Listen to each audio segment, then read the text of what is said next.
We are rolling. Hey, everybody. Welcome to another episode of the Creative Businessmen. Today on the podcast, we have producer, director, and writer Dean Jones with us. Dean, you want to just share a little bit about yourself and what you do, and we'll go from there.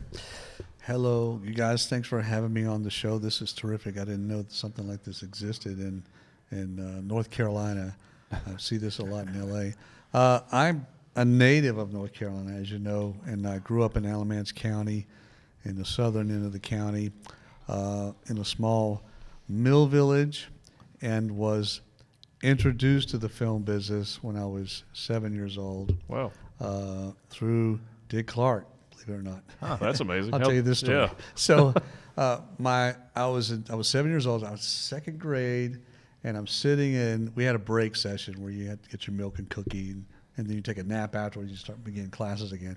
So we were in morning break, and my teacher comes up. Your parents are here to pick you up. I was like, oh no, what did I do? I'm thinking I'm always in trouble.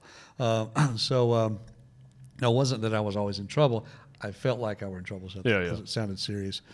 And they took me out of school, and I thought something had happened to someone.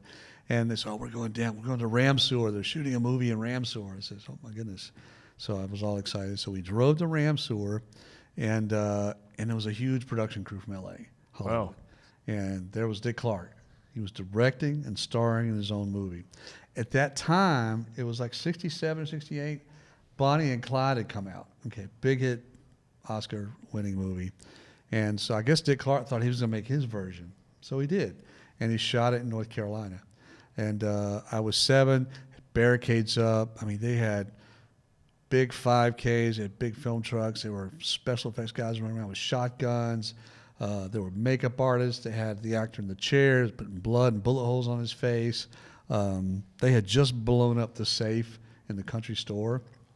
Incidentally, that place is still there. Oh, wow. In Ramseur. If you go there, the location hasn't changed at all. And just for context for the audience, Ramseur is a tiny town with like 2 stoplights, and that's probably the biggest event that's ever happened there. Biggest event. I intend to go back there someday and make another movie. Okay. That's my goal. But we were there all day long, and my dad had an 8mm movie camera, and he shot behind the scenes all day. Oh, wow. Including the makeup guys putting the bullet holes. And we still have that footage. But that was a big inspiration that day, watching all this stuff go down. And they were putting bullet holes with wax, what appeared to be wax and blood. And my dad was watching very closely. And, of course, when we got home, came Halloween, he was making bullet holes on himself and us for Halloween made of toilet bowl wax. The wax ring you put around your toilet bowl. Yeah. So he used that and with some red oil paint, he made a very effective-looking bullet hole. And so that was my inspiration for, oh, my gosh, this is exciting. There's Dick Clark, and this is what I want to do. And I'm living in a country town in North Carolina with they don't have a school for this. They don't have any way of getting it. You were expected at 7 to go to high school, go to work in Burlington Industries, get a job, have some kids, live in a trailer park, that sort of thing. But I was thinking beyond that, at that age. Yeah. So I was very inspired by that. And when finally the movie came out, they did a screening in Ramseur, and I had not seen. They shot some scenes in a field. There's a love scene. Dick Clark and this actress had a love scene in the field, what's called Queen Anne's Lace, which is basically a chigger patch, a chigger patch. And they didn't know because they were all from Hollywood. Right. Shooting in a chigger patch. So they're making out in a chigger patch. Of course, they all get bit with chiggers, and for like 3 weeks they couldn't work because they were just eat up with chigger bites. That's funny. But when the movie came out and they screened it in Greensboro here, I think it was Greensboro, the audience just roared with laughter throughout the whole shot, the whole scene. So, but it was interesting to watch. Waylon Jennings was in the picture. He had a brief part. I think he played the sheriff. But it was very interesting. And of course, after that, Halloween became, let's do something with makeup every Halloween. And that's kind of how my makeup skills began to, hear those skills. Yeah. And then I got to high school doing plays, and then I got to School of the Arts for a year. Then I got to UNCG, a BFA in acting with a concentration in acting, BFA in drama. Okay. So, and that was a great theater experience. My acting coach was from Actors Studio in New York. So he did something called method acting, which is believable acting, Yeah, James Dean, you know, Al Pacino, all those guys studied, were actors, studio actors. Lee Strasberg was a teacher, and Bobby Lewis. But my teacher had studied with those guys who ran the school in New York, so he was an inspiration. Yeah. So that was the last 2 years of my university experience. Shortly after that, I got hired on an independent movie, shot in Kernersville with an old cowboy movie star named Lass LaRue. Oh yeah. And King of the Bullwhip. And before that, I did that movie. I was working as a stuntman in King's Dominion in the Western Stunt Show. So I was doing sword work and stunts and horse falls and high falls and hand-to-hand combat, rope swings and gunplay and doing all that business. So I had a whole summer of that before I went back. I came back to get my master's at UNCG, but it didn't finish because the program had changed from serious acting school to musical theater. Right. And my acting coach had left, and most of the people who were serious about acting had left. And so I was there for maybe 2 months. I took a leave when I got the job on this low-budget movie. I said, this is my chance. I'm taking it. Here I go. So I make that movie, and then cut to about 4 months later, the same producer makes another movie, and I get hired for that project. And then I get a call to go interview for Blue Velvet with David Lynch. And it just so happens I had a severed ear in my portfolio. So I got hired on Blue Velvet from that severed ear. From that point, I met some folks from L.A. One was David Lynch's assistant. And he said, boy, you got to come out to L.A. and go to work. That's where all the work is, you know. Everything's going on there. Yeah. He says, you're going to work maybe twice a year in North Carolina. And I took his advice, packed up, and moved to Venice Beach, California. Nice. I like Venice. Yep. So did I veer off from the question? No, you're good. keep going. Yeah. This is long format, so Yeah, the veer is plenty of appreciated. time. But so I wound up in Venice Beach in a little apartment on Venice Beach, right across from where Jim Morrison had lived, apparently. And went to John Wentworth, who was David's assistant, introduced me to some folks who ran a little place called New Horizon Studio, basically a lumber yard. It was a lumber yard. It was a dump on the corner of Main and 6th, right across from the Rose Cafe, which was right across from Oliver Stone's and Arnold Schwarzenegger's office. Nice. So that was my stomping grounds for about 3 years. Until the shooting. I'll tell you about that later. And Venice was probably a lot cooler back then, too. Oh, it's still kind of cool. What year was that? That was 86, 87. Nice, yeah, that's cool. That was there. I was at Roger Corman's place, and Roger was king of the B movies. You know, he got James Cameron to start. He got, you know, a lot of people to start. Janusz, who I was working with at the time, got his start working with, you know, he went to work for Spielberg. That's a whole nother story. Yeah. But I got lots of stories. But I loved living at Venice Beach because it felt like nobody had a job because everyone was always out. It's the strangest place. You live in a small town. Still the strangest place. Everybody disappears to go to their job for 8 hours, and then you see them at the end of the workday or at church. And but there, it's like everybody's out just having a good time. But it was great. Living in Venice was great. But worked for Roger for about 2.5, maybe 3 years. We were doing 2-3 movies a month. Budgets ranging from $70,000 to $700,000. Making movies in 9 days. I think the longest extent we had 17-day shoots was our longest shoot. He was That's quick in the 80s, too. Oh yeah, he was cranking them out. And what he was doing was basing. He was hearing about what was being made, like The Abyss was being made. He would do something called some other title that's similar to that, but he would do sort of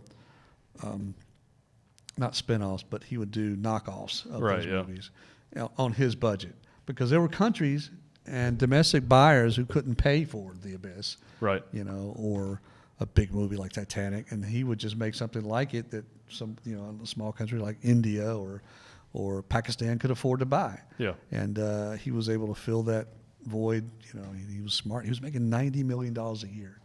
$90 million a year off those movies. And that's when the VOD market to make some cheap movies doing really well. And that's still the way to go. I mean, because of our equipment is scaled down to the size and the cameras are scaled down, you don't need as many crew people to manage it. So now you can just scale down everything. I'm shooting with an iPhone 11 now. I was using, what was I doing? I was using a Canon, somebody else's Canon, and we had 2 days of shooting on the music video, and we didn't have the budget to go into day 3 and day 4, and I knew I really wanted to get the shots I needed, so I whipped out my iPhone 11 because it had, wide-angle lenses on it, and I could make adjustments, and it was in 4K. So it shot beautifully. I mean, you couldn't tell. It was seamless. You can edit in post. Yeah. And I felt like I was getting better shots because I could frame everything like I wanted it, compose a shot like I wanted it. I could move the camera where I wanted it.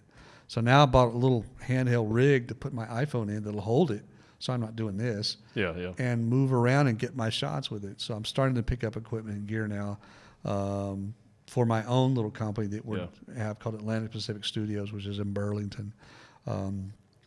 But we could make a series out of my conversations. With digital technology today, I mean, even the higher end cameras, you can lease them for a reasonable price, and your editing software and everything is so much cheaper now.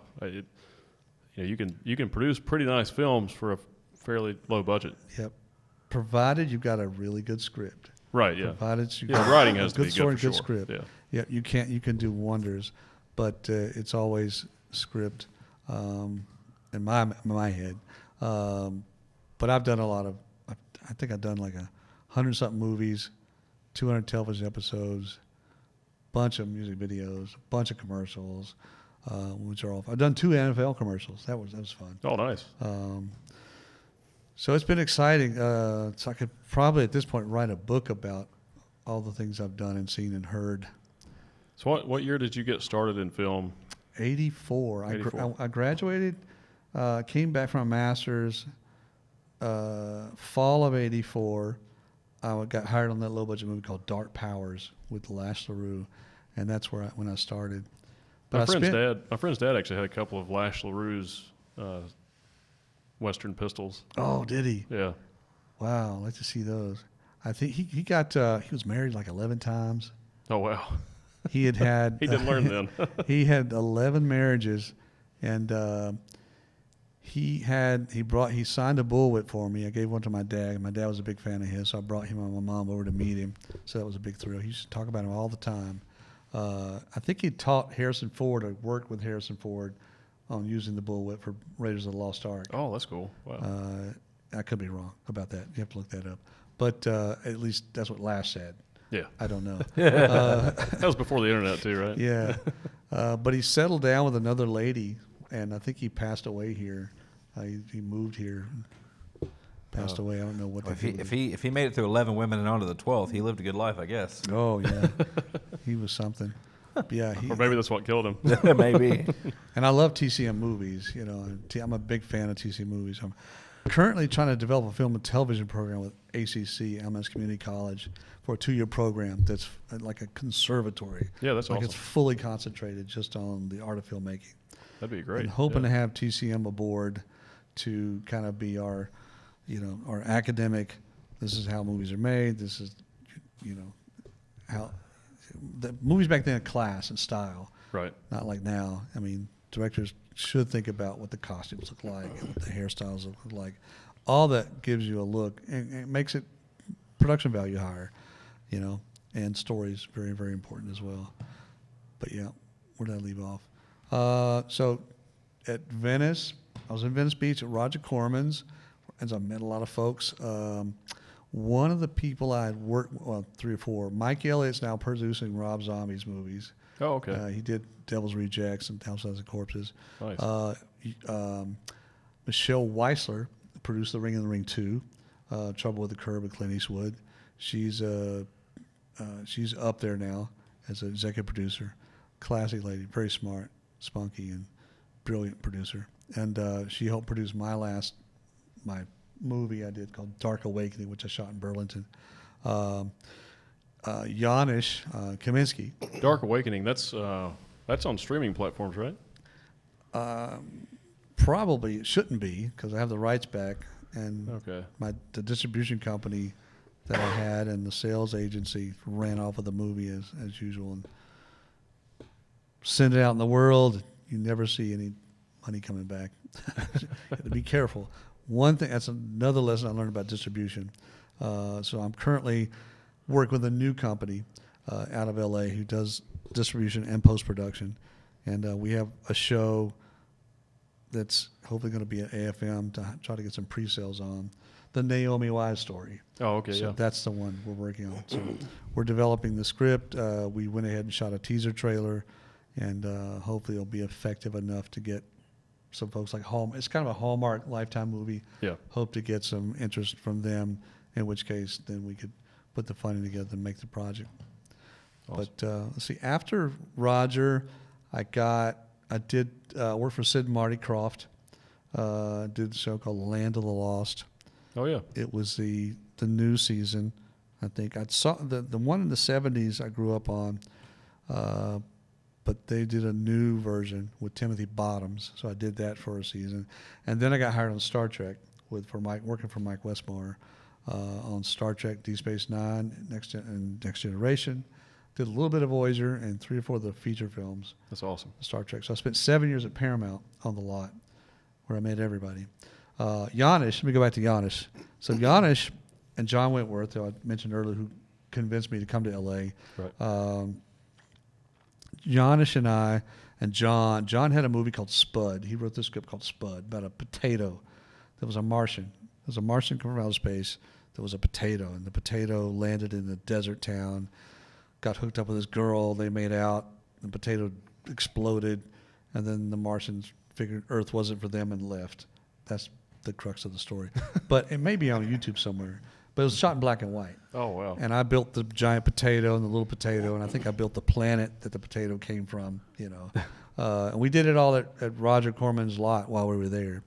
And so Janusz was there. Janusz was a slate guy. He was doing slate and loading film with the camera.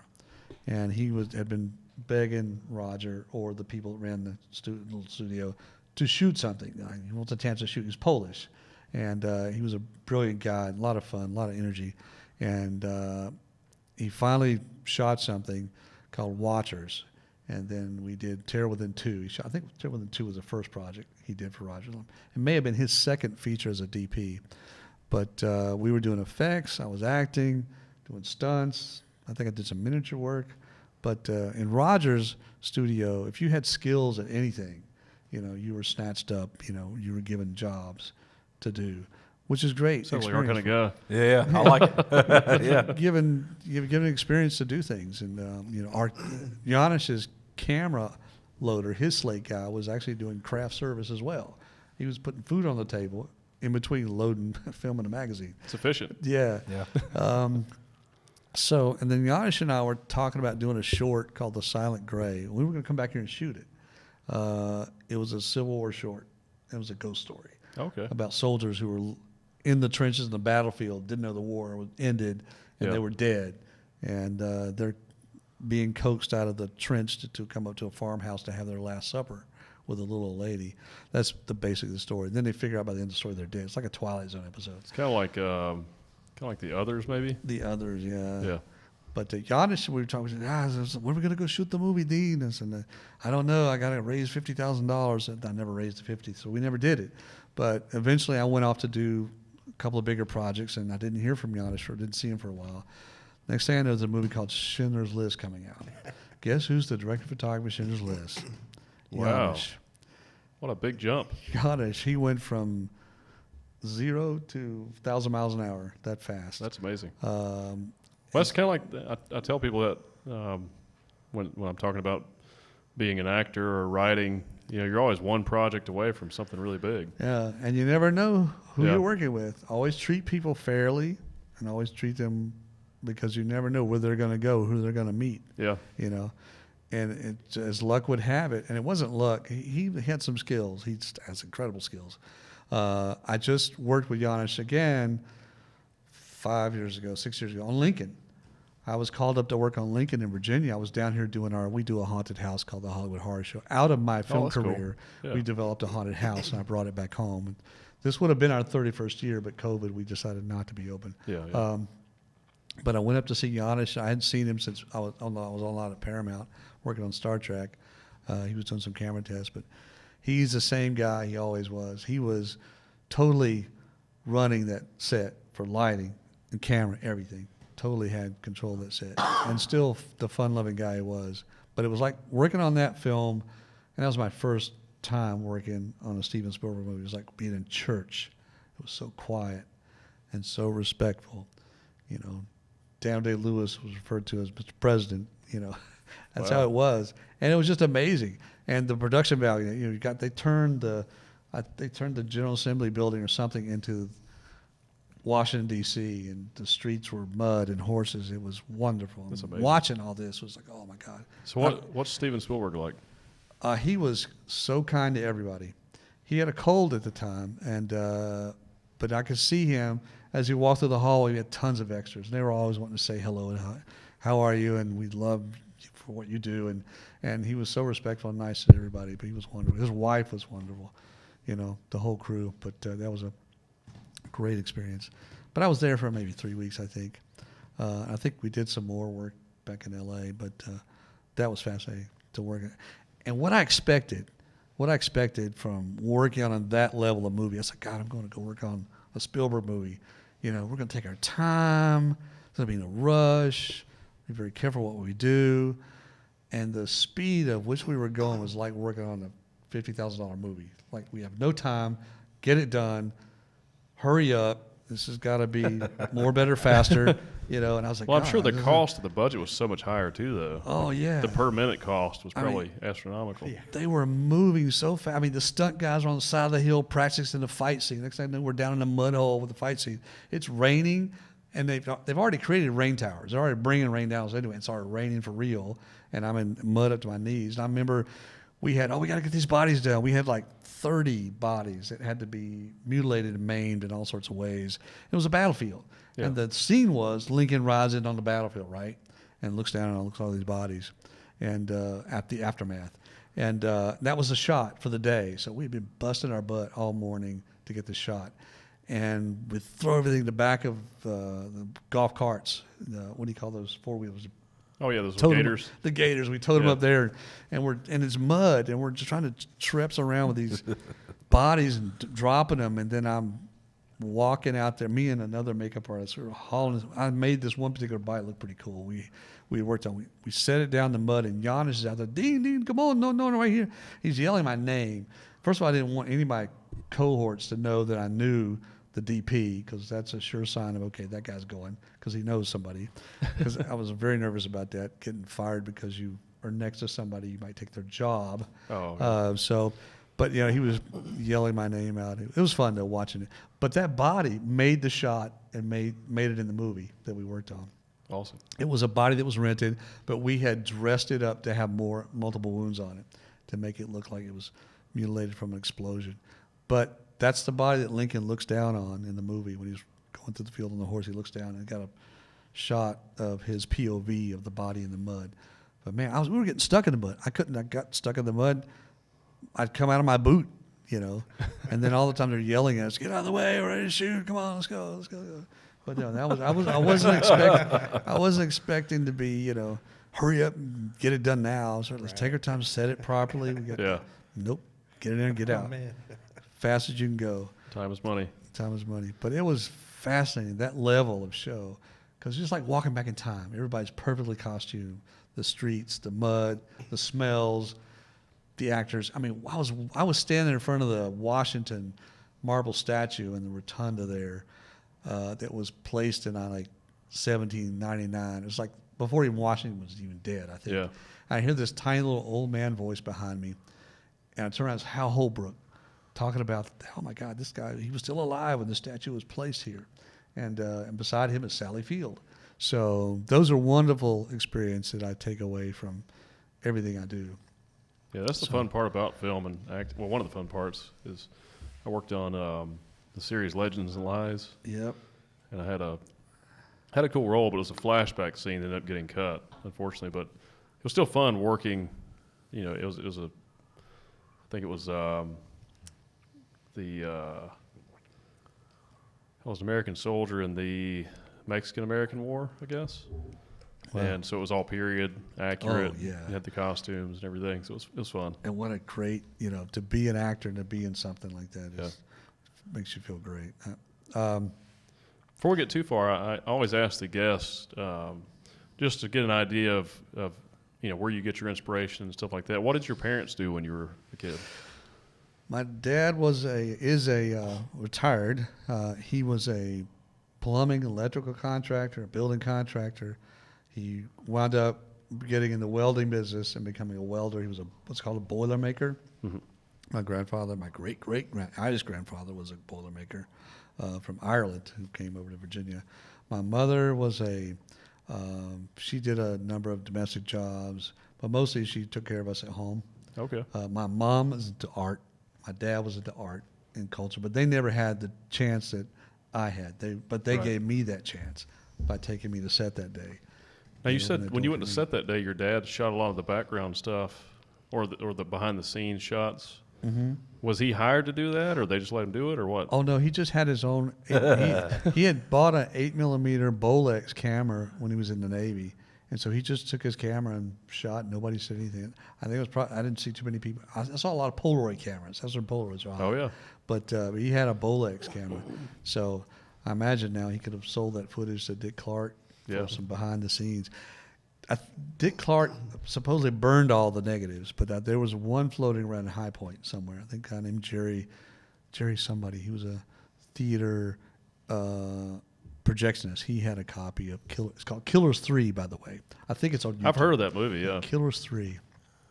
But yeah, I got a lot of my dad for Christmas one year gave me a bunch of movie stills that were in the marquee. You know, when you go see the movie theater, they have the pictures. The glass cabinet with all the pictures. Oh, that's cool. But I have those. Someday I'll put together a little. We have a museum at the haunted house, kind of with all of our props. And where's the haunted house at? It's in Snowcap, North Okay. Carolina, right off of Highway 87 on Bass Mountain Road. But very cool. We did a trunk or treat Friday night for the Graham Police Department, Fire Department, Graham. Okay, cool. We did a trunk or treat there for the kids. We had over 2,000 cars came through. It was backed up all the way to the freeway. So we weren't doing the haunt. So I saw an email asking for help. So I've got all these props and I've got 2 hearses. I've got all these things. I got my costume, got my actors. We'll come down. So just bring the trailers. So they brought the trailers, loaded them up. In a day, we had everything ready. Fog machines, lights. So we had the whole parking lot decked out. It was right next to the Children's Museum. But the geography of the path worked out really well. But they were shocked on how many people showed up. That's amazing. I think it was great. We had I dressed up in costume, ran around. I was in 2 different costumes. That's Sometimes cool. I'll jump in a costume myself. Still an actor. Sometimes. Well, it's good that you can contribute back to the community like that. Oh yeah. Yeah. In addition to what you do outside of that. Because kids didn't get Halloween this year. I know. Yeah. Didn't yeah. get Halloween. We took our daughter to 3 houses that were just in our neighborhood. Yeah. Well, you guys definitely come see me next year. Sure. It's a treat for kids and adults on the outside and the inside. Yeah. And we give children an experience, like, fairy tale land, Disney type experience. Then we give the adults a real scary experience. You have to come back on before the season starts next year and give it a shout out. Oh, absolutely. Discuss it a little bit. Absolutely. Yeah, we ended up just doing like makeshift. Literally, like we knew one neighbor had some stuff. We had gotten some prizes in the house. We just they dressed up in their Halloween outfits and we did dance competitions inside. Oh, that's cool. And just with us and the boys, and so just. Oh, that's awesome. It's definitely a different vibe, but they had fun with it. That's good. So we made it work.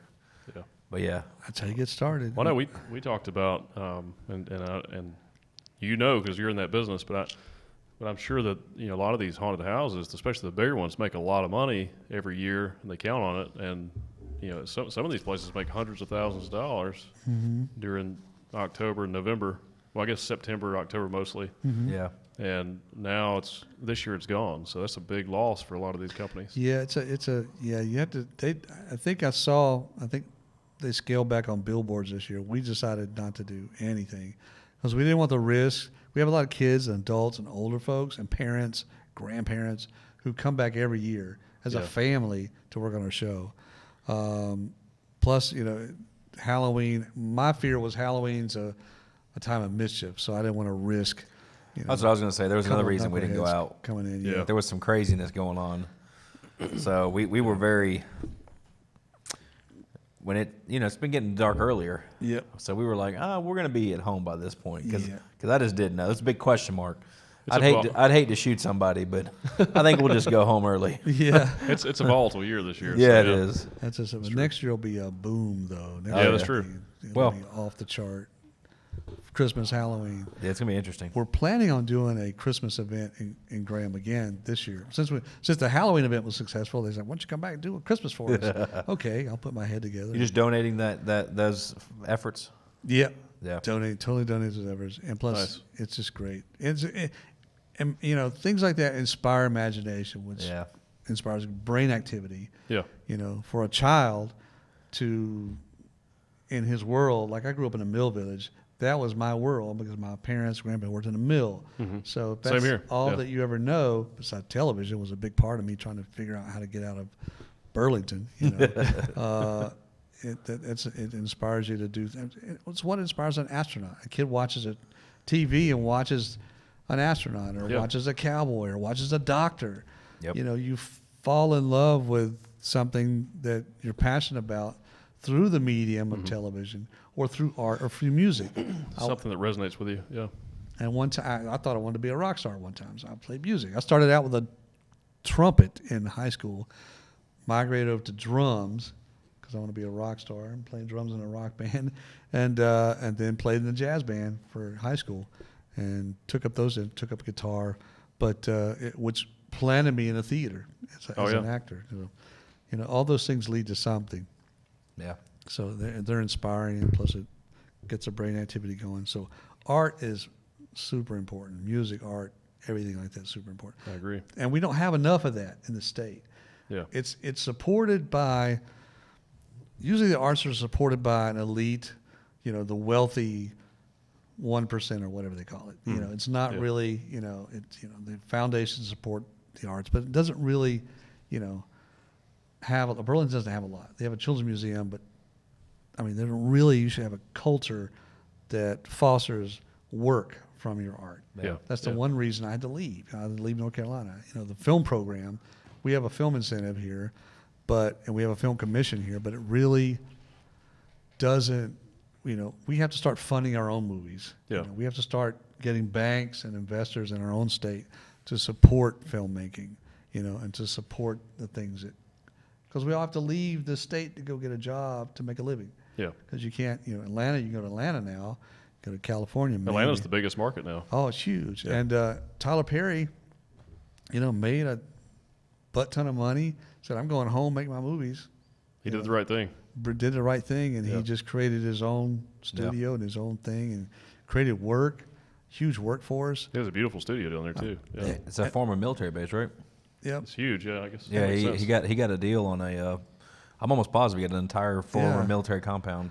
It's big. The Yeah, that makes insurance sense. person, I think, that we're talking to about doing insurance for the studio we're putting together in Hopedale and Burlington, did the insurance for his studio. So I know cool. a little bit about what they're doing. Yeah. When it comes to we get ready to launch, they'll be a lot more heavily involved. But production-wise, productions hire carpenters, electricians, and welders, and seamsters, and people who do greenery, landscapers, everything, culinary. So there's so many jobs that come out of making a movie. Everybody thinks it's an actor, director, and somebody who paints a set, but it's much more than that. No, some of these big studio films, they hire 15 to 20,000 people. Oh my God!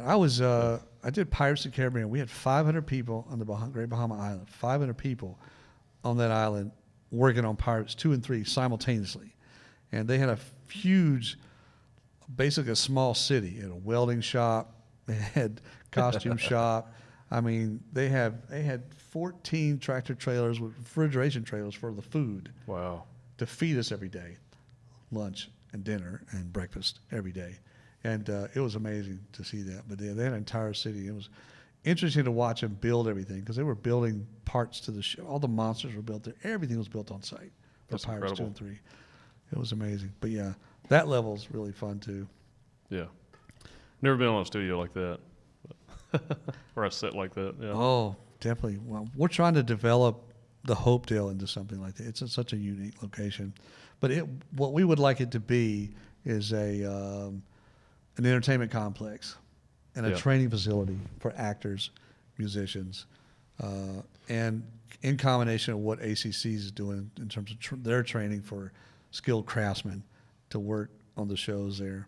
Now, what are the current tax incentives in North Carolina? I know they brought some back, but it's like, isn't it $30 million or something you have to do? I think it's $30 million, but you have to spend like 1.5 or 1.2. You have a minimum spend to get that tax credit.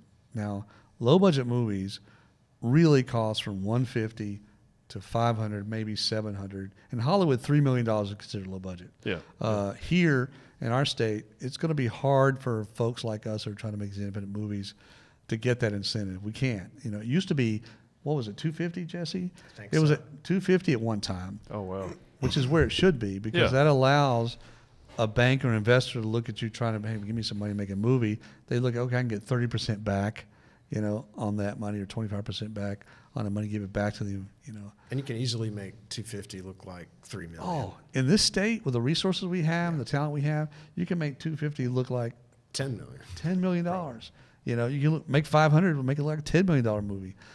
All you really need for your movie is a good script and an actor from LA who's bankable, that the distributor will look at and say, okay, he's worth money. And actors all have a number attached to him. Right, yeah. Johnny Depp is worth X amount of dollars at the box office. Yeah.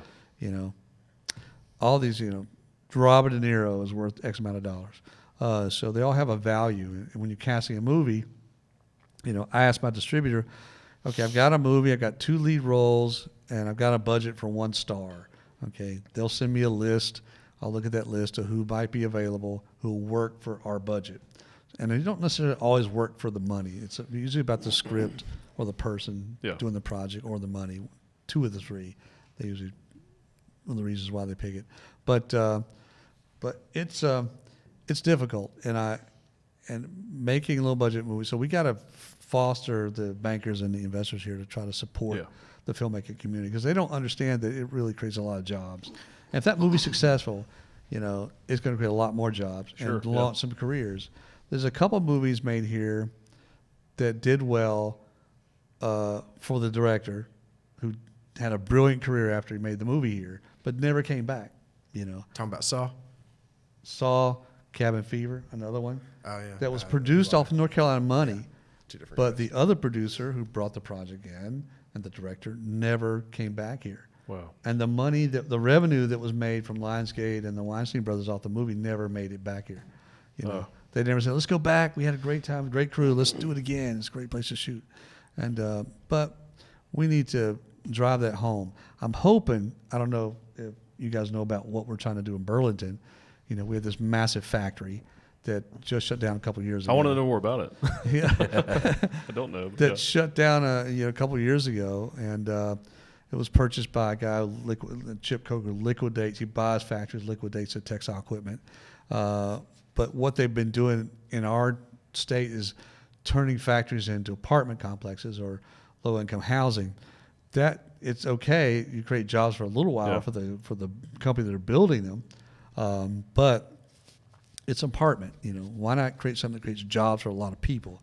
Yeah. And we don't have like an entertainment complex in the state, where it's like Universal Studios Citywide. Right. Yeah. Have you been there? You've been to. Mm-hmm. I've been there. Yeah. That's the same principle. Same principle. I guess Screen Gems had a pretty big studio in Wilmington, right? Yep, I worked there when Dino De Laurentiis had it. I mean, he brought money from Europe because it was cheaper to shoot here. He can avoid the union issues. He had a couple of hit movies, and kind of aged out and took it somewhere else. It was bought by somebody else. I think that's owned by an LA company. Again, it's outside production coming, not hiring enough people. Yeah. Not creating enough jobs. They bring all the actors from LA. Bring all the actors from LA, bringing their own directors, own producers. They hire skilled workers to work the show, but it's really not, taking our talent and growing it, Right, yeah. and really not the money, the revenue that's seen from those projects that are made here that go back to California banks. There's a lot of good talent here, too. Oh, massive amount of talent, between the actors, musicians, everybody. I mean, this state is so talented. A lot of talented people come out of this place. We have to change that. I currently believe we need to restructure our tax incentive program. We need to Absolutely, restructure that. yeah. We need to look at supporting independent filmmaking. We have a North Carolina School of the Arts, Yeah, which is one of the top Elon film University, schools in the country. top film schools coming. They all have to leave to go to work somewhere. I Yeah. bet you about half of them, are, when they graduate, are sitting in Winston waiting tables because they're so broke from paying the School of the Arts that they can't go to LA. Yeah, that's true. And that's the damn truth. I'm telling you right Yeah. now because I know, because I talk to these kids. You know, Elon University's got a great program. Yeah. Who else? I think we're going to start something. We're going to start a program that's going to be affordable Yeah. for people, That's good. and a 2-year program that you get to work on a movie, not a short. Make a full-length feature film because you need that for your resume. So our students are going to do 2 films a year. Jesse and I talked about this. Jesse ran the PCC program. Yeah, yeah. So Jesse he'll be on our board. He'll be a part of what we're doing because we're all in the same family, Nice. as well as you guys. So anything that we're doing, film-wise, music, whatever, you guys, I want you to be a part of. I'd love to be part of it, yeah. Yeah. I got to ask you a question real quick. I interject. Yes, sir. And this is not to get political, but I'm curious your opinion. I agree with what you just said a minute ago. I think you have to provide tax incentives so that you can bring the jobs and you can grow. How does that fare politically? Like, do you get any kickback from that for tax incentives for people to invest $250? Because basically giving incentives to businesses or to people that are entrepreneurial to fund the film industry in North Carolina. Because they get a lot of pushback, and that's part of the reason the incentives went away to begin with. So do you have an opinion on that, or is that something you shy away from? No, I'll tell it like it is. You know, like again, the incentive we currently have supports bigger budget movies, which are mostly Hollywood films. Network studios. They're Right. Network studio pictures. Yep. So the revenue stream they get, you know, they spend $5 million, they make 50. That goes back to L.A. Yeah, it doesn't you come know, here. and they're only using us for our support team and using us for the tax incentive. You know, and they shouldn't have. I don't know why. I'm going to get into this. It makes no Yeah. sense. You know, it makes no sense. When I get to a level where I'm feel like I could knock on some political doors to change it, I will. We got to support. We have writers here. We have directors here. You know, my intent for what I'm doing in Hopedale or Burlington is to foster directors and writers and other producers, train them. You know, I got 10 people on my. I'm doing 2 more movie trailers this weekend.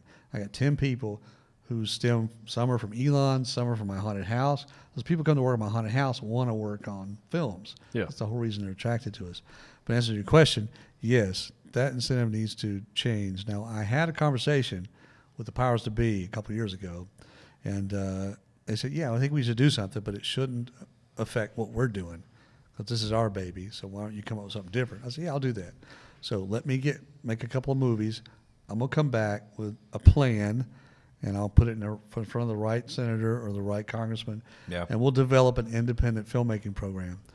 Because the film support dance, music, arts, supports everything.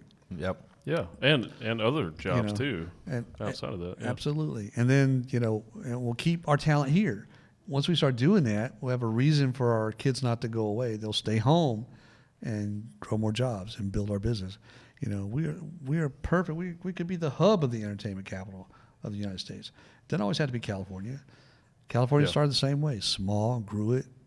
They grew a crop of artists. You know, everybody migrated to California because Well, California's overtaxed now too. That's why they're doing Oh, everything my here. gosh, yeah, you know, it's just, overtaxed. it's not economically feasible, yeah, feasible no, there. it's- So, and a lot of people don't understand the tax incentives. They think, why would you give a big company an incentive or any company an incentive to produce something? But what people need to understand is that when you produce a film, and I've not produced anything large like that, but if you produce a large film, you're taking a big risk financially and economically. You know, it's a big risk that it may not produce Might what do. you want it to do. But also when you say you get this big tax incentive and you have this money that goes into this film, well, that company that produced the film gets the tax incentive, but all the money that's paid out to all the people that work on the film, they're paying taxes on their income, and it's still helping the economy tremendously. It is. It is.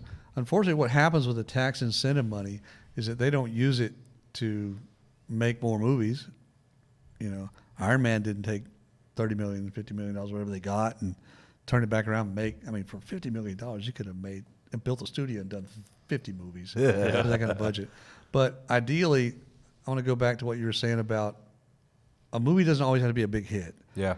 You just got to make the money back or keep the ball going, with the product. You're making product for an industry, like a can of beans. You're making a can of beans. Even if it breaks even, everybody does well. And you make another one. And we do that actually in our lives. We have businesses. Obviously, the goal is most businesses we have, the goal is to make money, right? It's to be profitable, is to be solvent, right? Yeah. But we have businesses or clients that barely break even, but they've been barely breaking even for a long time, and all the people involved are perfectly fine with that. Because they're making a living. And they're making a living, and these are people they're loyal to, and maybe the concept or idea, whatever, maybe we said 4 or 5 years ago, look, this is on the way out, this industry's on the way out, and they're like, as long as it can stay the course, stabilize, you're okay. It's still helping the economy. Yeah, you're helping. There's a lot of people that pay their bills off those businesses, and where you want to be with a budget if you're spending $250, $500 is where you should stop spending up for a movie.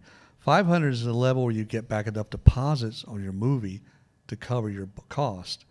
If you spend $1 million, I had a guy came to me and says, I got $1.9 million to make a movie. I said, why would you make one movie and chance it at $1.9 million of your investor's money and not get it back? Why don't you take $1.9 million and divide that into 7 movies? Or so, and then go make a deal with Hallmark or somebody to produce product. But no, he had an idea that he was going to take and make $1.9 million movies and make a hit. I said, well, if you got $1.9 million, you need to go hire an A-list actor so you can get that 1.9 back. Yeah. Hire one person, hire everybody else local. And I tried to get him to think that way. Take your 1.9, divide it into 7 projects. You'll have jobs for 3 years. You'll keep going. And if you get a library of movies, the movie creates residual income. Yeah. So it's not like a one-off you're selling it. You're licensing it out to a country or a network or a movie theater, and you get residual income on that forever. And whoever owns it goes to their kids. Of course, it scales down over time. Right, yeah. But you create a library of films you can then resell at a later time. If you got 10 movies, you got a library. One may become a hit. But that'll keep things going. So the idea would be make things for $150, $250, $500, stop at $500. You can still get a bankable star for that kind of level movie because actors want to work. They want to work on good projects with things they can sink their teeth into that'll make them look good on screen, especially if it's a good script. Yeah. So it's entirely possible. So I'm hoping to develop a new film incentive for budgets of 50 to 100 to 75, whatever. And I think what we could do with our incentive program is work with the producer in making that movie to figure out some way to create some assurance that he doesn't lose that money and that movie is placed in some place, distribution, so that money comes back on the first market or the first trade show he goes to sell the project. Right. So he can then take that and make another one and then make another one. So, and distribution companies are very selfish, and producers, they don't want you to know how they make their money. Yeah. A lot of times folks, I worked on 2 movies that, Lord have mercy, they spent millions of dollars. I worked on a movie that's basically a Hallmark script. Hallmark pays maybe $800 million when you deliver a project to them. They spent like $7 million. And I read the script. I was like, this is a Hallmark movie. This isn't something special. This is a Hallmark movie. Yes, it's got a couple of well-known actors, but they're not huge stars anymore.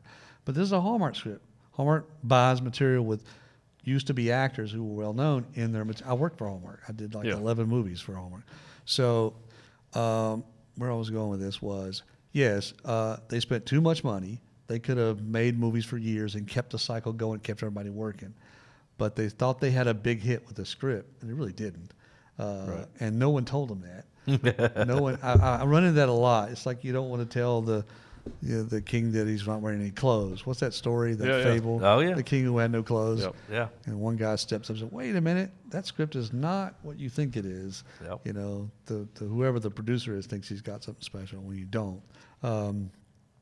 Know what you have as far as they had a Hallmark script. They should have made it for $400,000. They could have made it with the same people. Yeah. And sold it for $1 million. Sold it for $1 million, done it again. Yeah. And so that's my goal. So I'd like to be able, through this program we're developing, not only teach you how to make a movie, but teach you how to distribute, teach you how to do your own sales contract. One thing about artists that they got to do, the universities, School of the Arts, everybody's got to teach you, give you business courses.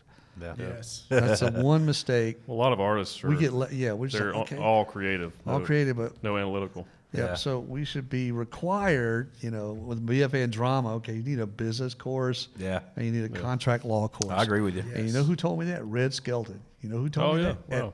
At UNCG. Yeah, I think we had 10 people in our acting class because it was a selective group that you got picked to come back every year. So we have a special guest today, boys and girls. So we hopped down to Taylor Auditorium. We're sitting there, and I'm sitting in the front row, and there's 10 of us. And out walks Red Skelton, who I thought had passed away already, in 1984, who I adored. He's every comedian's. He's like the Elvis Presley of comedy, right? So out walks Red Skelton, looking great, walking, talking. My God, it's Red Skelton. I grew up watching Red Skelton. Yeah. He sits down in the chair for 2 hours. He talked about Hollywood. And one of the key things he said to us, you boys and girls, you need to, you should be taking a contract law class. He says, I own every episode of Red Skelton Show. Wow, that's awesome. Because when I did my deal with NBC, I made a contract that I owned the material. They didn't care because they didn't think it was going to air one time. That was it. But I knew that was going to be a way I could make money later on in my life. And he was right. He was a brilliant comedian. But that night he did a 2-hour show at the Greensboro Coliseum. Hardly anybody showed up. But I took pictures. I got an autograph. It was Red Skelton. My God, Red Skelton. Yeah, that's awesome. Another opportunity happened. I met Jerry Lewis at School of the Arts. He was doing a golf tournament. Somebody invited him over. He came over. These are great moments. These are great things, like meeting Johnny Depp, or who else can you name famous? Well, you met Spielberg. Spielberg, yeah. And I huge. and Giannis, and my goal is I got a movie script. I got a script I want to do. I got shut down because of COVID. Hopefully start back up in January. Brilliant script based on a funeral director who lives in Kernersville called Broken. It's about a deaf funeral director when he was deaf. And he grew up with this challenge of being deaf as a kid, learned to read lips. Nobody knew until he was like 9 that he could read lips. So he got a hearing aid, finally worked his way up to become, because he didn't have to deal with live people. Yeah. He became funeral director, because he had a challenge there. But he became funeral director of the year in 2017 of the whole United States. Wow. He lives in Kernersville. He's got 2 funeral homes. Brilliant guy. So he and I became friends. I optioned his book. He had a book, biography. So I optioned the book, wrote the script. We're supposed to make the movie. Movie got flatlined. So I've got a brilliant script. So I'm hoping when I make this movie, I'm going to knock on Giannis's door and say, Giannis, I want to show you this film I made, and incidentally, if you like it, would you tell Steven that you've got a new director you'd like him to look at? So these are things I have in my head. So, but I love working on movies. It's my life. I grew up watching television and wishing I were there, and so you can't imagine what it's like to finally show up in L.A. and see all the things I've seen, all the locations, I visited or worked on, I saw on TV as a kid. Was just a wonderful experience. I miss L.A. I moved back 4 years ago. I don't miss the politics. I don't miss some of the other issues that are out there, the expense of having to pay rent and the bills and everything. Yeah, it's very expensive. I think they're raising the state income tax to 16% now, right? Yeah. Oh, it's nuts. 16.5, 16, or 13.5 going to 16. I can't remember. And they don't have to. There's a lot of wealth in California. Yeah. A lot of it's leaving. A lot of it's leaving. Yeah, that's right. So bring it here. Yeah, that's right. Bring come it, here yeah. to make your movies. We got lots of talent. We got lots of actors. California needs to come to North Carolina. If Atlanta gets too big for his britches, bring it on up here, Tyler. Yeah. Yep. And Tyler's good people. Good people. So, he did the right thing by his state, the place he grew up in. I'll tell you, if you're worried about investing, anybody ever watching this, if you want to know where to invest, what markets to invest, look where everybody that's leaving California and New York, look at where they're traveling to. Yep. Whatever state they're moving to, the city, and I can name 5 of them, but true. Those markets are about to boom because you have a lot of wealth that's moving to an area, and what are the people that got wealth typically don't just sit on their haunches. Nope. Right. They're not sitting on their hands, right? Like they're producing, they're creating, they're innovative, they're gonna wherever they live, they're gonna put a project together. Yep. And that's coming. They're gonna make it happen. They're gonna make it happen, and projects are gonna start up, and that's what you're talking about. It reverts back to North Carolina. If they can get those film incentives, guess what happens? It brings a lot of It's gonna bring a lot of opportunity to this place. Yep. And they developed a film commission board or something like that. And I'm sitting here thinking, and I've done all these damn movies, and I got 2 Emmy Awards, 6 nominations. Nobody's called me once and said, what do you think, Dean Jones? I know you know a lot, and no one's asked me that question. And they're bringing all these other people. I don't know who the board members are, and I don't want to offend anybody. Yeah. But they put this board together to, how can we get movies here? I can tell you exactly how to get movies here. Nobody's asked me. Yeah. I'll tell you exactly what to do, but you got to do it. You know? I think most of the people in the film industry of what's left of it here would be able to tell you that exactly what's wrong with it. You know who should be on? Jesse should be on that board. You know, I should be on that board. You know, you guys should be on that board. People who actually done it should be on that board. People I understand business, so. Yeah. Yeah, if you put the two together, put the talent and the business together, it's a winner. We haven't done film yet. We've been talking about some things, but I got to figure out how to. So there's very few things that we do in life that I'm not worried about how do I get paid or what's my exit, right? Mm-hmm. Normally we know all those things going in. It's very predictable. There's exceptions to that. Like this is one of the exceptions to that. This is more of a passion project, kind of something that we enjoy doing. We've talked about doing film and producing things, and we've got the budget to do that and the capital to do that. We're trying to figure out the part we don't fully understand is how to properly monetize it. Yeah. Distribution. Yeah. Have your own distribution. I'm doing that currently. I know a lot about the art side of it. Yeah. I'm an actor, Yeah. so I understand a lot of the creative side of it, but I don't understand a lot of the production side of it. I could help you with that. But I want to get into that, though, yeah, for sure. Yeah. Perhaps you guys should come down to Burlington. Yeah, I'd love to, yeah. Look at the overall scope of what we're doing and talk about how to monetize something and how to make the right choices in scripts, right choices in who puts in the movie. And as long as you have one star, somebody that's bankable, that our distribution company say, okay, yeah, Hallmark will buy that for $500,000. I could get Netflix will pay $100,000 for it. Kenya will pay $20,000. All these countries got domestic foreign territories will pay, and they give you a list. I have this list of what each person will pay: low, medium, and high, and we'll start from there. So if you guys are interested, we could work together. Maybe what we could do with the 4 guys in this room, figure out how to get that new grant going. That'd be great too, yeah. Yeah. So I think we got an opportunity. I was going to allude to that earlier. We'll talk about it off air, but another day. But we've also got some good attorneys that could probably help. Yeah, us good with attorneys it in Wake County that live in. We've got people in Raleigh, connections to lobbying firms, and I got a couple of congressmen who are ready to talk about it who've been after me for a while.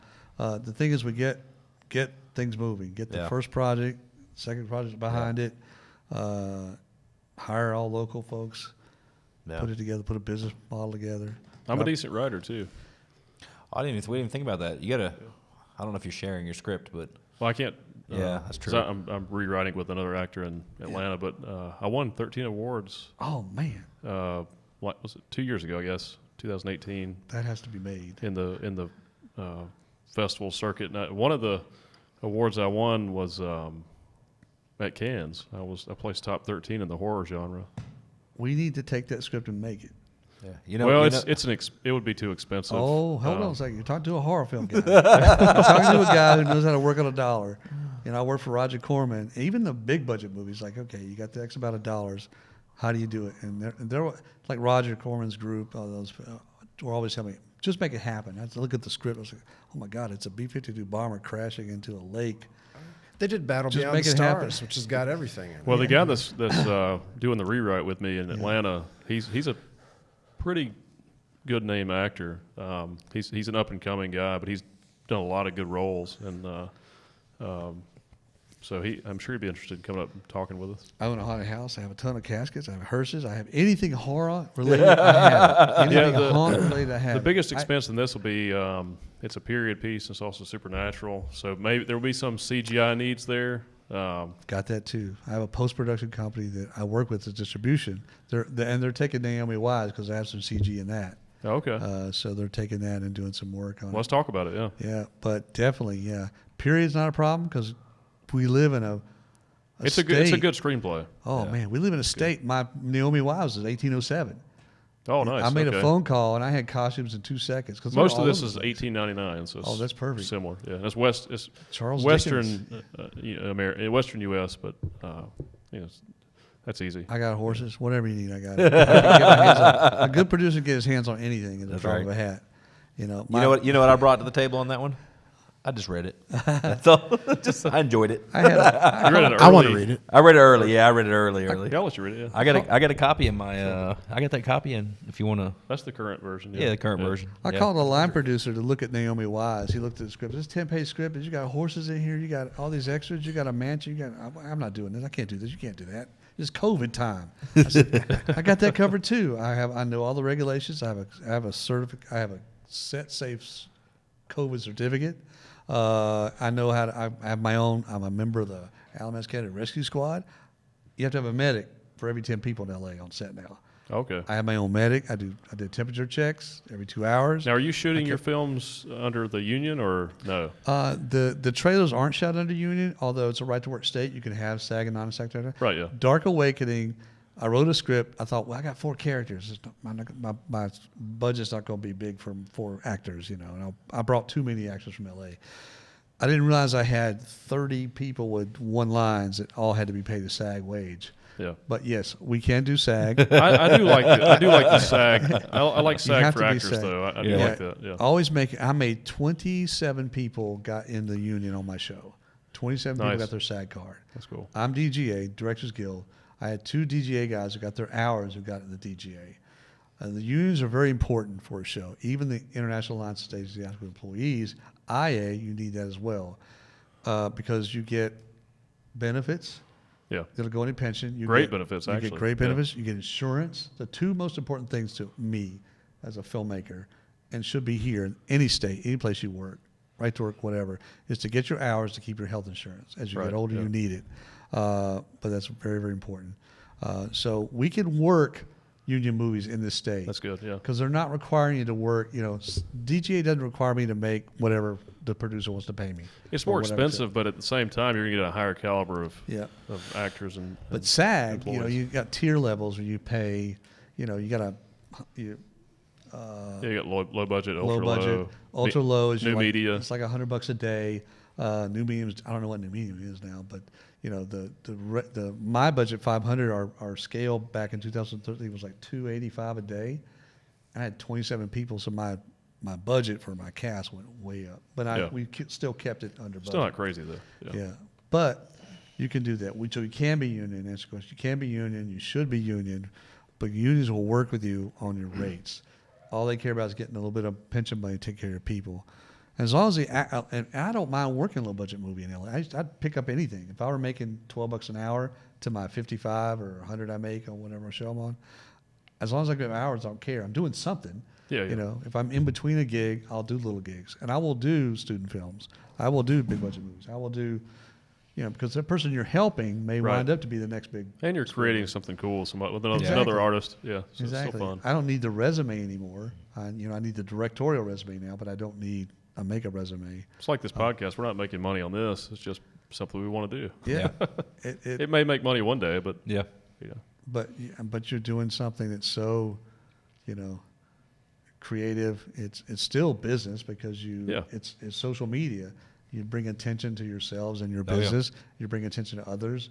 Absolutely. You're creating opportunities for people just in this podcast. Yeah, and as it grows, it becomes a platform that you can use to help other people and do cool stuff.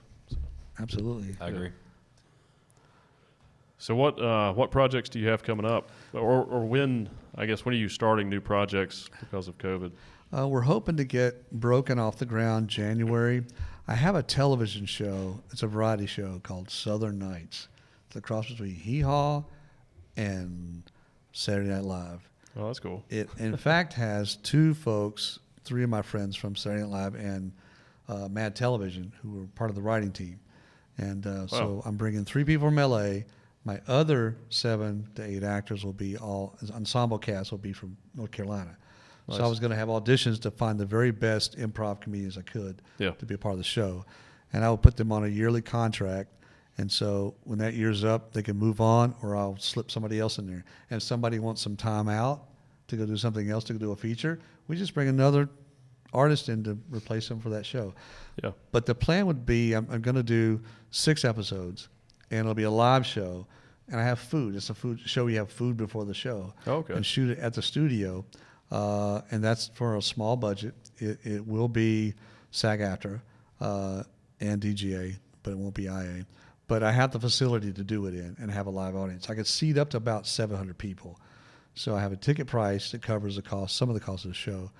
And I have all this set up to go, but COVID shut that down too. I was supposed to do the movie, then Saturday night on Southern Nights, and it had musicians from all places and all levels, all kinds of music on this show. Oh, cool. And a great ensemble cast. And these guys from LA are writers for these shows, which I put the writers as our writers here who want to write and learn how to write for TV. Right, yeah. You know, it gives everybody an opportunity to mix up and get going. That's awesome. Have you reached out to Jenny Stencil or Steve Lesser at the Idiot Box? In No, Greensboro? I haven't reached out to anybody yet, They have some really good improv artists there. but Yeah. I absolutely will do that. When we get ready to pull the trigger, I'd love to pick your brain and find out who's who around, because I Yeah. don't know any comedy. I know a lot of film and TV actors, but I do stand up over there. Oh, I've been okay. I've been doing it for about a year. It's fun, but I know they have a really good improv team at that That's comedy excellent. club. I love to hear that. Yeah, That's great. Yeah, we'll pull from there. 'Cause I started doing stand up just to improve my comedic writing, Yep. but I really enjoy it, so I just kept doing it. I'd be nervous. I couldn't do that. It's My fun. My brother was with Second City in Oh, LA, wow. Santa Monica. He started with a bunch of big stars, and they played at a place called the Comedy Store. No, I forgot the name The of it. Comedy Store is big in LA. Yeah, that's the big one. The Improv at the Comedy Store. I saw the Smothers Brothers, which I thought had passed away too. That was 2012, I think. Oh wow, They were amazing. That's awesome. I saw them on television, you know, on I remember Laugh them In. when I was a kid. Yeah, and I thought, well, it's okay funny. But I saw them live in person. They were way funny than I ever Wow. saw them on television. And they're from Fayetteville, North Carolina. Really? Yeah, they're from Fayetteville. No idea. But in answer to your question, yes, we have an opportunity. And I would love to talk to you about who we can pull in to do this show. Yeah, sure. Because I got musicians, I've got comedians and actors, and it's been a great show. It'll be a great concept. Hee Haw was wildly successful. For a long time. Yeah. Yeah. So, and I'm kind of following our conversation in my head. I'm waking up every once in a while. I don't know what's going on over here, but this thought just popped in my head. You went out to LA, but you came back to Burlington. What brought you back to Burlington? That's a good question. Specifically, like that seemed like an odd. And that was recently too, right? 4 You years said ago? 4 years. 5 years ago, 5 years, yeah. yeah. Because now you're basically bringing LA to Burlington. Like you're bringing the arts. You're doing all this stuff, which I think is really awesome. But Yeah. what made you pick Burlington? Oh, it's a personal story, personal journey. Well, You don't have to share if you don't want That's to. fine. well, I had He's like, damn it! I wish he wouldn't ask me that. I had a breakup in a marriage Oh, that said, "Oh, I gotta get some away time. I gotta get back to my roots." And my cousin said, "Come stay at my house." So we stayed with him for a couple months, and then it was about the time my haunted house was starting up, so the timing was good. And I love North Carolina. You know, we got great grass and trees and roads and highways. so much cheaper too. You're like everything's So much free cheaper. here. Yeah, everything's free. And your family and my nephew and niece are growing up, and then I met somebody else, and it was a wonderful person who's out in the car right now. I wish she'd come in, but hear all this. But she's an amazing woman herself. But we bought a house, bought a 1937 spooky ass house. Nice. Hey. Yeah, built in 1970. We thought it was haunted when we first moved in. I was thrilled about it. She wasn't.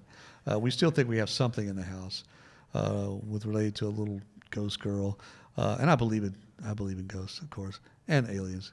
So you can't be in this business and not believe in it. That's another story. But I moved back and realized that, and I had done Dark Awakening the year before that.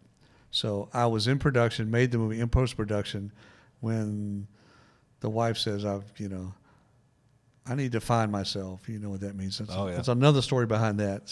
So I need to go movie with my sister. Yeah, sure, you're going to movie with your sister. So I hung Did she in ever find there. herself? Huh? Did she ever find herself? Yeah, I don't know. But He's like, you know what? She's got a great career now because of me. I'll tell you that. Oh, that's good. So, but she got a great career. But I decided to come home and kind of regroup and get back to my roots, get around the people who care about you and you care about, because LA is very, everybody's smiling at you and Yeah, it's a strange place. we care about you and they're really not. It's a really, and no sense of community at all. It's very competitive. It looks like a community because it's all facade, but it's not a sense of community. Yeah. I come home, now I'm on the rescue squad. I talk to the mayor.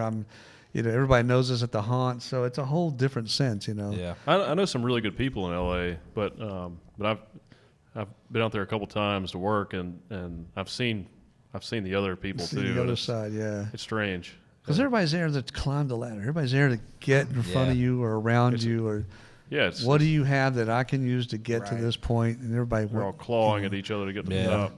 But there are a lot of good people there too. Yeah. So it's just a way of life and a lifestyle. It's like New York. You have to be a fighter to live in New York. You gotta be more. It's much more cutthroat. Yeah, you've gotta do that you shouldn't hurt people on the way up, because you're going to come back down. You're going to meet those same people on the way down. Some of those people might pass you on the way up too. Yeah, exactly. They block you, and they do. And I've seen that happen. I've seen people. I'll tell you about a story. I worked for a guy named Mike Westmore. Mike was Sylvester Stallone's makeup artist. Got an Oscar for Rocky, right? And a couple. For Mask. Nominated a number of times. Wonderful man.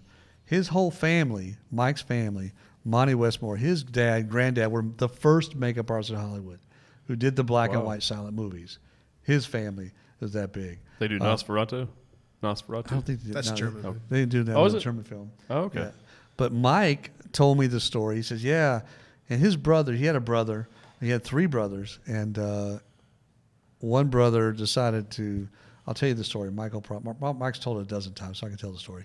So Mike said to me, we were sitting in the makeup chair, and said, my brother was not nice to an extra one day. An extra came up, and there was a bunch of food on the table, and the extra was hungry, and eating. And so he grabbed a donut. So my brother made him put the donut back. And then cut to a few years later, Mike is doing a film called Rocky. And the actor comes in for a test, and it's Sylvester Stallone. Oh, wow. And Mike, he looks at Mike, says, you look familiar. And he says, what's your name? I said, I'm Mike Westmore. Do you have a brother? Yeah, my name is brother Marvin. It turned out it was his brother Marvin. Marvin denied Mike. Martin denied Stallone the donut, told him to put it back. So, and Stallone never forgot that. That's funny. And this is why Mike always told me, be careful. Yeah. Always take care of everybody. And he did. My boss at Paramount took care of everybody, no matter who they were. And he's the nicest, most talented man I've ever worked with in L.A. ever. His whole family, generations of makeup artists. Monty Westmore, his brother, who was another wonderful friend of mine, he passed away, was Paul Newman's makeup artist.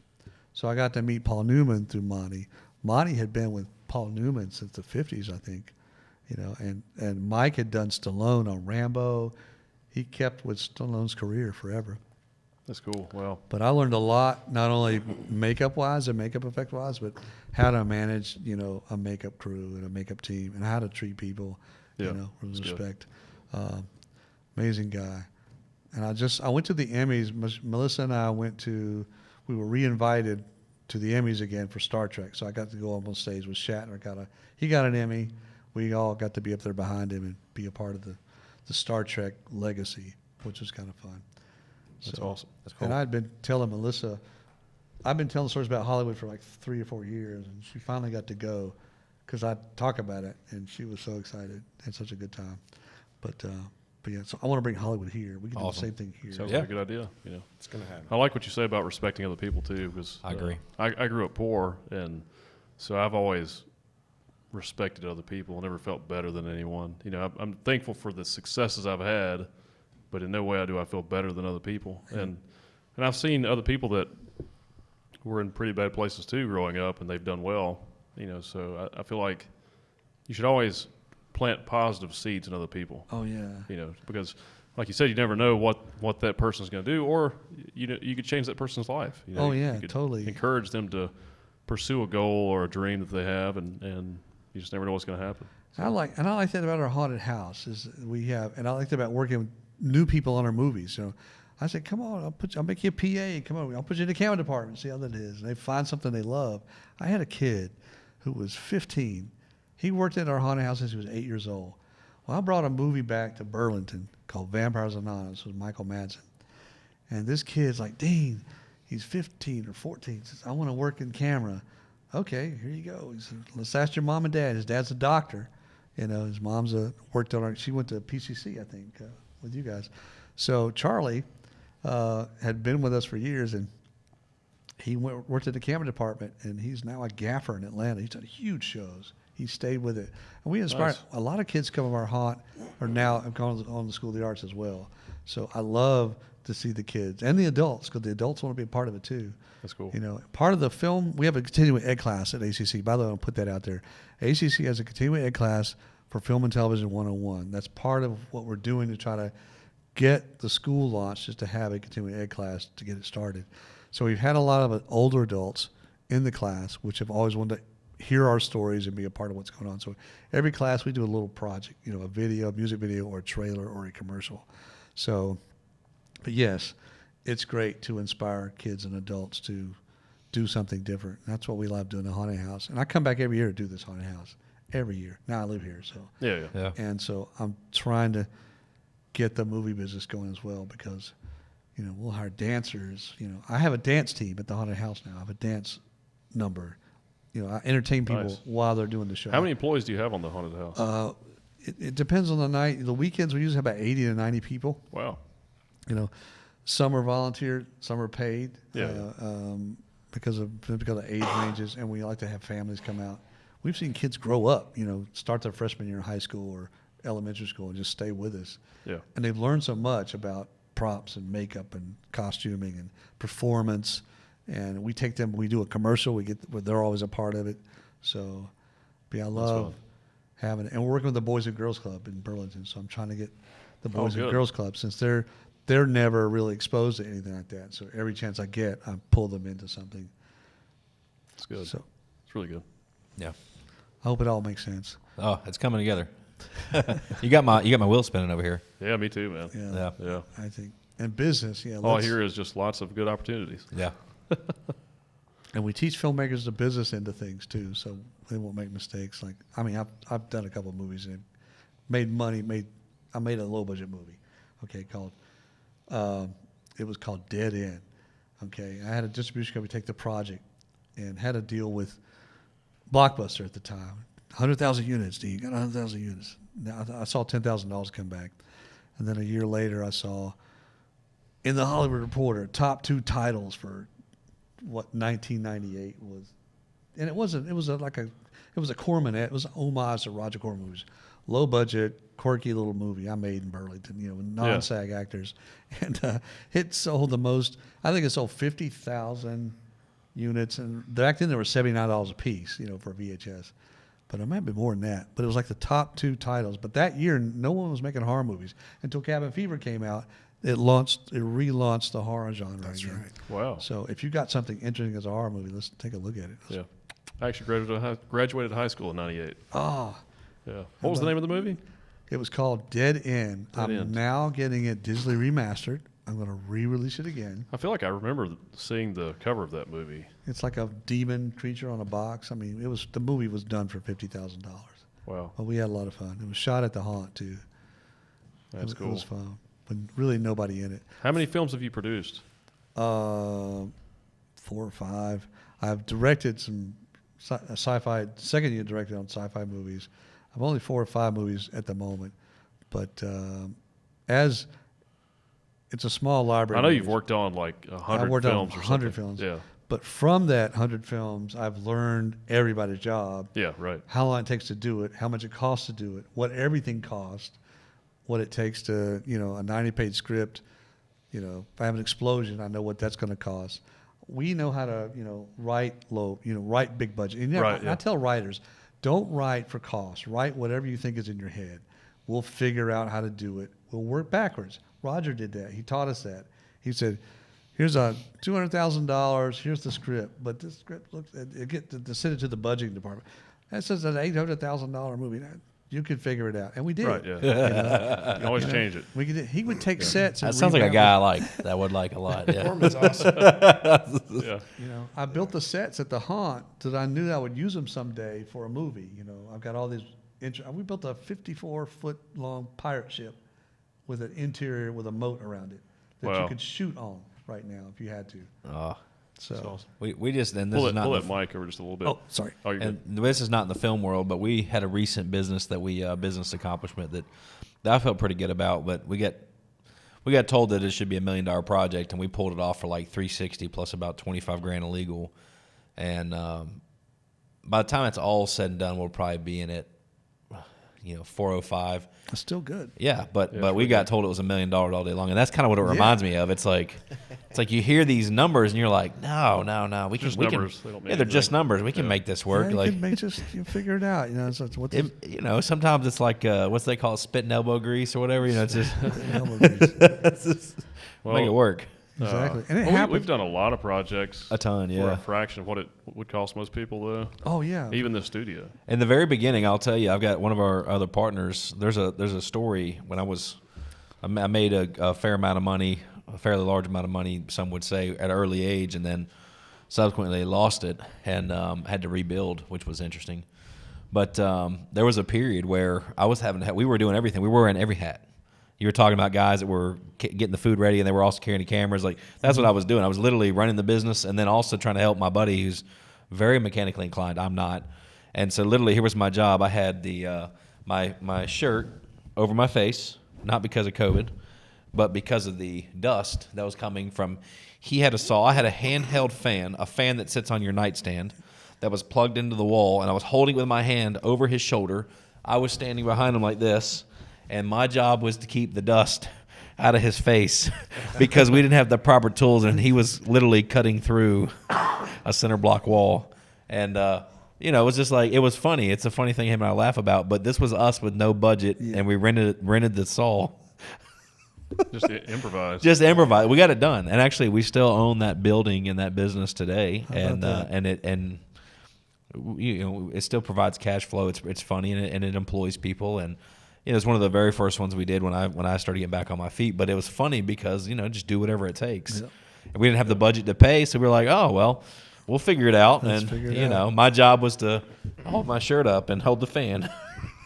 Another thing that you made me think about too is, we're serial entrepreneurs. So we've owned many companies over the years, and it's really exciting and fun to start a new company, and then put it together. You figure out the business plan, and then you start to put the business together, and you hire the employees or whatever the business is, and you create this thing, and then you watch it grow and thrive and become something.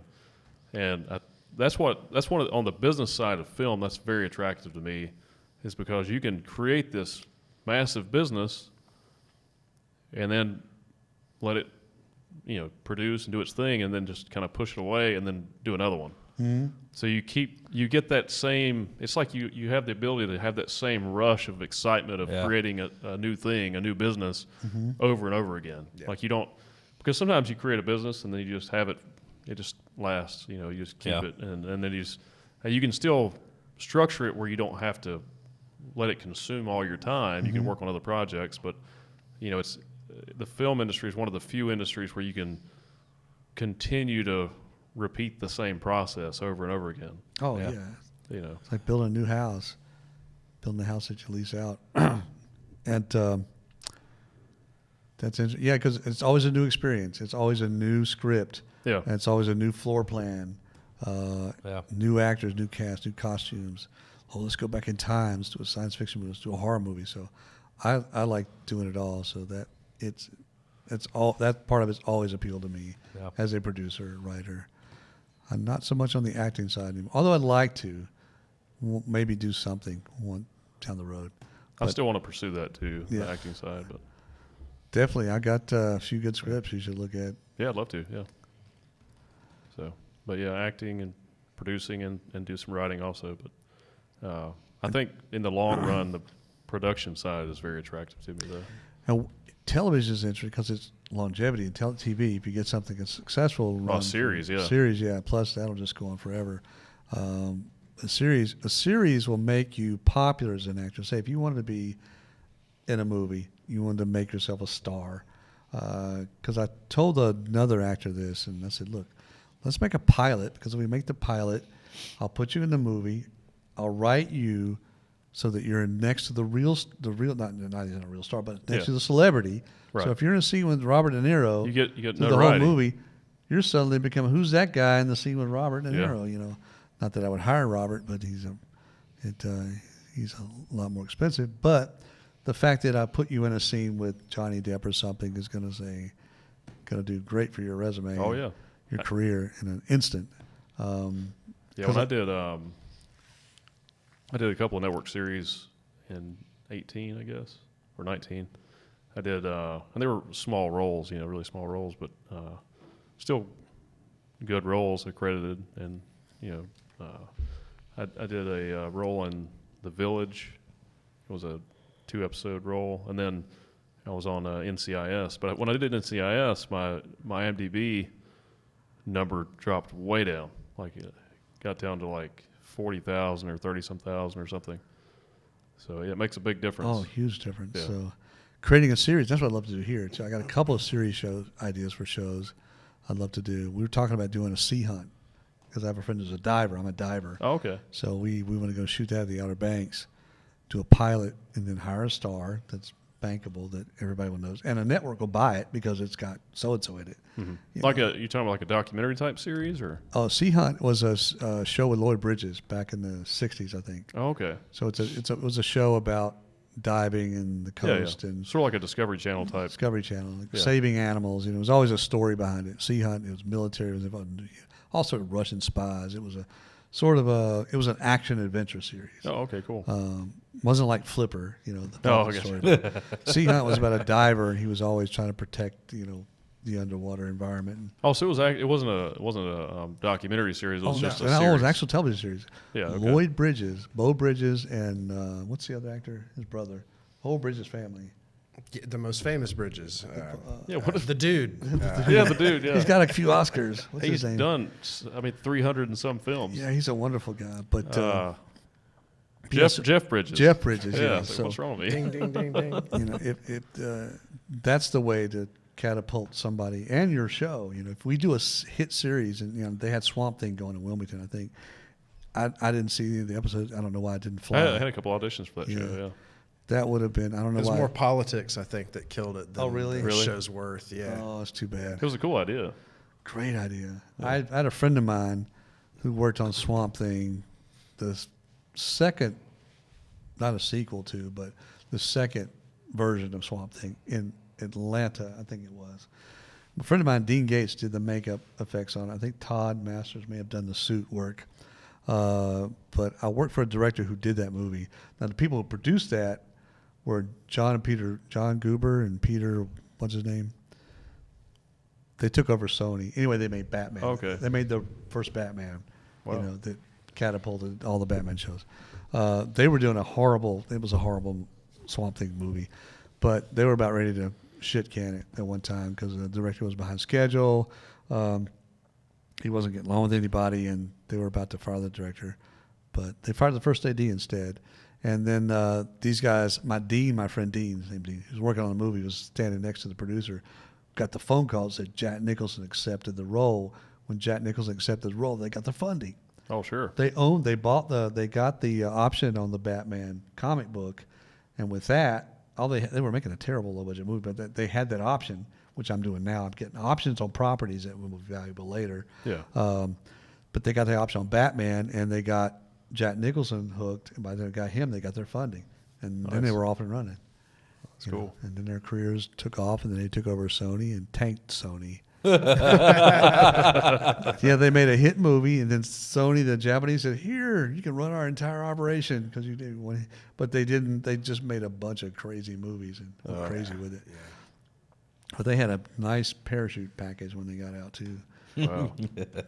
They got out of there with a ton of money. I don't know where they are now. Seems like the goal would be to keep creating good content. Yeah, I keep agree. getting good content. Be real And selective. also, Yeah. man, get family movies. And you get movies Disney would buy from you. Get movies at Westerns. Make a Western. I got a Yeah. Western. So make all sorts of films because you can have that library of movies as you're going to have a buyer out there. My screenplay's a Western, actually. Oh, it is? Yeah. A Western horror movie? Mm-hmm. Let's do that. We got plenty of horses in the state, Yeah, that's true, yeah. and I got a place. There's actually a Western set in Raleigh, right? I don't or know. somewhere outside of Raleigh. I know that There's a few, I think. Ghost Town, Oh, Maggie Valley still has a Western town. Yeah. Oh, okay. That'd be good to shoot. And I could build. I think my haunt is like half Western. Yeah, we can build anything. So. Yeah, we can do anything. But yeah, so, but I've got all kinds of stories. Really cool, man.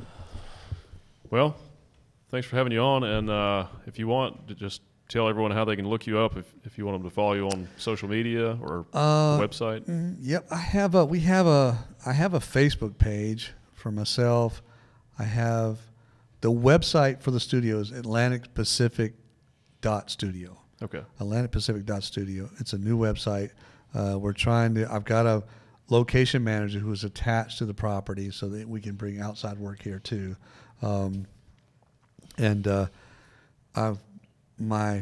a Facebook page. I have an Instagram, Twitter. I don't really use it ever. I've been too busy to figure these things out. I don't like Twitter personally. Yeah. I use Instagram. It's the least complicated, the most friendly. But they can, folks can email me at jonesmovie at AOL, of course, at AOL. Jonesmovie at AOL. Email me and I'll help you with whatever your needs are. And I don't know if you want us to put that out there, but what other social media platforms do I have? Are you on Instagram? I am, but I don't Okay, use it. don't use it. Yeah. I don't even know what mine. Well, they can follow you. Maybe it'll just Yeah. start blowing I up. think I have. Yeah, I do have 2 or 3 followers, but I don't use it. I will start using it once I get the movie started. Yeah. I'm gonna have somebody. My assistant will be managing my Instagram because I'm gonna be trying to use all these platforms to kind of help propel what we're doing and push what we're doing. It's a good resource. Yeah. But my email address is fine. Instagram is fine. Facebook is fine. But and I only do all my film stuff on Facebook. I don't keep my personal life on there. Okay, cool.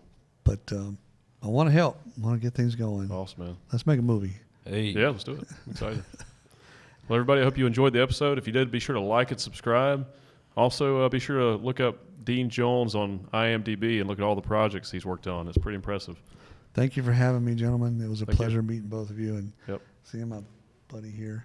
Oh, yeah. Let's make something happen, as they say. That's Let's do right. it. We'll see you guys next week. Later. Bye. Bye.